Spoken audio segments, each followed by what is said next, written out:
بسم اللہ الرحمن الرحیم ان اللہ مع الصابرین، بے شک اللہ صبر کرنے والوں کے ساتھ ہے۔ جو لوگ صبر کرتے ہیں، تحمل سے کام لیتے ہیں، تو اللہ کہیں نہ کہیں سے ان کی ضرور مدد کرتا ہے۔ اسی طرح ایک شخص کے بارے میں آتا ہے جو بہت ہی زیادہ نیک اور بہت ہی صابر تھا، تو بہت ہی زیادہ غریب تھا۔ ایک مرتبہ بیٹھا ہوا تھا تو اس کو رونے کی، اپنے بچوں کی چیخنے کی، بلبلانے کی آواز آئی۔ اس نے اپنی بیوی کو بلایا اور کہنے لگا بچے کیوں روتے ہیں؟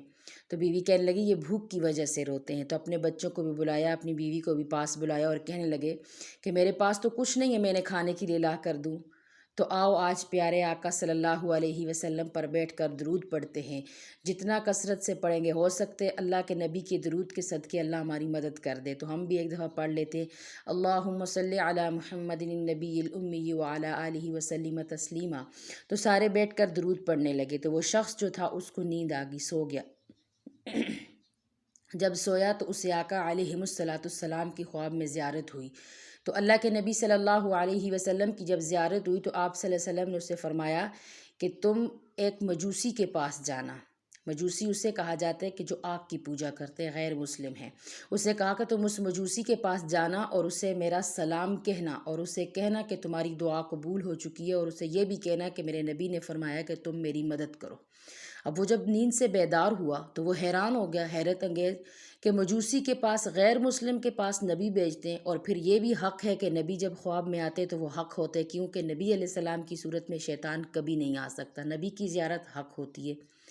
وہ شک میں تھا، کشمکش میں۔ پھر دوسرے دن نبی علیہ السلام اسے خواب میں اور یہی پیغام دیا کہ تم مجوسی کے پاس جانا اور اسے میرا سلام کہنا، اور اسے کہنا تمہاری دعا قبول ہو چکی ہے، میرے آقا نے فرمایا تم اپنے مال میں سے میری مدد کرو۔ اب صبح ہوئی تو وہ اسی طرح ڈھونڈنا شروع ہو گئے۔ جب وہ مجوسی کے پاس پہنچے، اس نے کیا دیکھا کہ عالی شان دربار ہے، نوکر چاکر، ادھر اتنا امیر شخص اس کے پاس گیا۔ اس نے کہا کیوں آئے؟ کہا کہ اس طرح میں مسلمان ہوں، ہم مسلمانوں کے جو نبی آقا مصطفیٰ صلی اللہ علیہ وسلم، انہوں نے سلام بھیجے اور کہا ہے کہ تیری دعا قبول ہو چکی اور تم اپنے مال میں سے میری مدد کرو۔ اس نے سب کو باہر بھیجا، اس کا ہاتھ پکڑا اور اس کے ہاتھ پر ہاتھ رکھا جو یہ شخص گیا تھا، اور کہا اشہد ان لا الہ الا اللہ اشہد ان محمد رسول اللہ، یہ کہہ کر مسلمان ہو گیا۔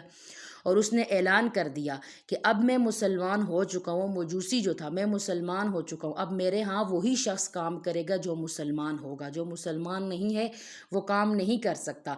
پھر مجوسیوں میں یہ ہے کہ وہ بہن بھائیوں کی شادی کرواتے، ان کے ہاں جائز ہے، مطلب بیٹے بیٹی کی شادی کروانا جائز ہے۔ اب اس نے اپنی بیٹے اور بیٹی جن کی کچھ دن پہلے اس نے شادی کروائی تھی ان کو بھی بلایا اور کہا کہ اب میں مسلمان ہو چکا ہوں، اگر تم لوگ میری وراثت میں یا میرے بچے بننا چاہتے ہو، میرے ساتھ رہنا چاہتے ہو تو اسلام قبول کرو، نہیں تو چلے جاؤ یہاں سے۔ تو انہوں نے کہا کہ ہم بھی اسلام قبول کرتے ہیں، اور بیٹی نے کہا جب سے میری شادی اس میرے بھائی سے ہوئی ہے تب سے مجھے اچھا نہیں لگتا، میں بھی اسلام قبول کرتا ہوں۔ اور اس نے کہا کہ اسلام میں بہن بھائیوں کی شادی منع ہے، اس لیے تم علیحدگی اختیار کرو۔ ان بہن بھائیوں نے علیحدگی اختیار کر دی۔ اب وہ جو شخص گیا تھا سلام لے کر نبی علیہ السلام کا، اب وہ کہتے ہیں مجھے بھی تو جواب دو کہ تمہاری اب دعا کون سی قبول ہوئی ہے؟ تو اس نے کہا اس طرح میں نے اپنے بچے اور بچی کی شادی کروائی، تو بڑی اتنے کھانے بنے، ہر انسان نے، سب نے کھایا، پیٹ بھر کے کھایا، دھوم دھام سے میں نے شادی کی۔ جب میں رات کو سویا تو مجھے میرے پڑوس میں ایک بیوہ عورت رہتی، اس کی چھوٹی چھوٹی بچیاں ہیں، اور وہ بیوہ عورت اور اس کی بچیاں سید زادیاں ہیں۔ تو رات کو ان کی رونے کی، بھوک کی وجہ سے ان کی چیخنے کی، رونے کی آواز آئی، تو میرے دل میں یہ خیال آیا کہ اگر میں غیر مسلم ہوں لیکن کیا ہوا یہ بچیاں بھوکی ہیں، ان کے لیے کھانا لے جاتا ہوں۔ کہتے میں کھانا کپڑا وغیرہ سب لے کر جب ان کے گھر گیا تو وہ بچیاں مجھ سے لے کر اپنی ماں سے کہتی ہیں ماں ہم اس غیر مسلم کا کھانا کیسے کھائیں؟ تو ماں کہتی ہے اتنی مشکل حالات ہیں، کھا لو۔ کہا نہیں۔ تو اب وہ بچیاں دعا مانگ رہی ہیں کہ ہم دعا مانگیں گے، تب تک ہم کھانا نہیں کھاتے جب تک اسے اسلام کی دولت نصیب نہیں ہوتی، جب تک یہ پیارے آقا علیہ السلام کی شفاعت سے جنت میں داخل نہیں ہوتا ہم اس کا کھانا نہیں کھائیں گی۔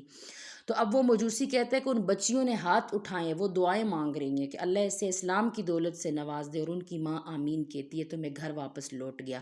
تو اب یہ صبح ہو چکی ہے، رات کو یہ واقعہ ہوا اور صبح ہو گیا، مجھے اسلام کی دولت قبول ہو گئی ہے، مجھے اسلام کی دولت نصیب ہو گئی ہے۔ بس یہی دعا تھی جو انہوں نے دعا کی تھی اور وہ دعا قبول ہو چکی ہے۔ تو پھر اس نے یہ کہہ کر اور کہا کہ ان کی یہ دعا تو قبول ہو چکی ہے کہ مجھے اسلام کی دولت نصیب ہوگی، اب آپ بھی میرے لیے دعا کرو کہ مجھے جنت کا داخلہ نصیب ہو۔ جب میں اسلام والا ہو گیا ہوں تو مجھے یقین ہے کہ پیارے آقا مجھے جنت میں داخل فرمائیں گے، میرے لیے شفاعت کریں گے، اور یہ کہہ کر اس بندے کی مدد کر دی۔ تو یہ سارا واقعہ بیان کرنے کا مطلب یہ ہے کہ صبر، جب انسان صبر کرتا ہے تو اللہ کن فیکن سے دنیا بنانے والا ہے، وہ انسان کی کہیں نہ کہیں سے مدد کرتا ہے۔ کہتے ہیں نا، جو صابر ہوتے ہیں زباں پر شکوہ رنج و الم لایا نہیں کرتے، نبی کے نام لیوا غم سے گھبرایا نہیں کرتے۔ جو نبی کے نام لیوا ہوتے ہیں وہ غم سے گھبرایا نہیں کرتے۔